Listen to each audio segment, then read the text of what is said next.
Masyadong makapangyarihan ang lalaking ito, isang bakal na plato upang maglagay ng espasyo sa gitna ng daloy ng tubig.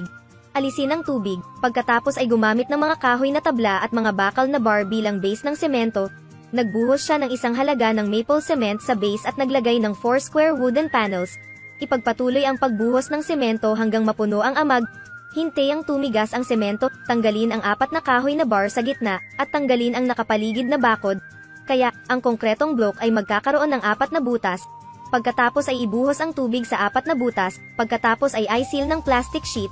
Pagkatapos ay gumamit ng bakal at semento upang makagawa ng ilang matataas na haligi. Ito ang simula ng isang mega project. Gumamit siya ng mga tabla upang takpan ang bawat haligi, pagkatapos ay nagbuhos ng semento. Hintayang matuyo ang semento, pagkatapos ay alisin ang mga tabla na gawa sa kahoy. Pagkatapos ay gumamit siya ng mga tubo ng tubig upang ayusin ang taas ng mga haligi. Kung hulaan mo kung ano ang kanyang ginagawa, maaari kang mag-iwan ng komento sa ibaba. Talagang natapos na niya ang pangunahing bahagi ng mga haligi, naiwan lamang ang 2 gitnang hindi natapos. Dahil kami ang core ng super project na ito, kinabit niya ang mga sample frame at inilagay ang mga steel bar. Ibuhos ang semento sa 2 layer, na ginagawang mas makinis ang ibabaw nito. Ang 2 haliging ito ay mas mataas kaysa sa iba pang mga haligi. Gumamit siya ng mga tabla na gawa sa kahoy upang takpan ang mga ito, pagkatapos ay gumamit siya ng mahika upang tumagos sa kanila, upang gawin ang mahalagang bahagi ng proyekto. Nilagyan niya ng semento ang mga tabla na gawa sa kahoy at gumamit ng vibration para maging pantay ang daloy ng semento sa loob.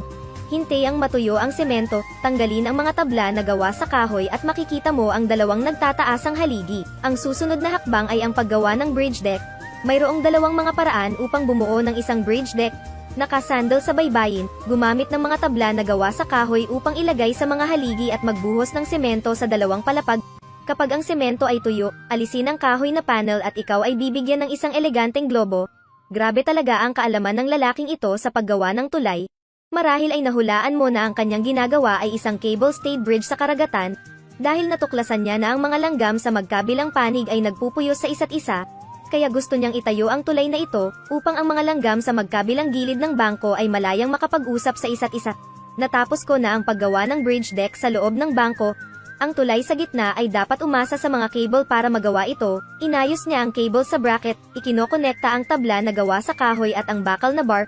Pagkatapos ay gumamit ng mga bato upang isabit ito upang balansehin ang puwersa. Pagkatapos ay ibuhos ang semento upang gawin ang ibabaw ng tulay.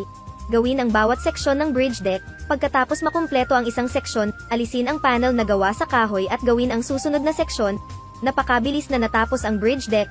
Ang natitira ay nagkokonekta sa mga sphere. Nagdagdag siya ng mga tabla na gawa sa kahoy sa gitna, naglagay ng mga bakal na bar at nakakonektang mga cable. Pagkatapos ayusin, ibinuhos niya ang semento sa amag upang lumikha ng saradong ibabaw ng tulay. Hintayang matuyo ang semento, tanggalin ang mga tabla na gawa sa kahoy, ang buong tulay ay magkakaugnay. Ang bridge deck sa baybayin ay ang huling bahagi ng tulay. Ang ibabaw ng tulay ay ibinuhos, at ang tulay sa kabila ng ilog na maginhawa para sa pakikipag-ugnayan ng mga langgam ay natapos na.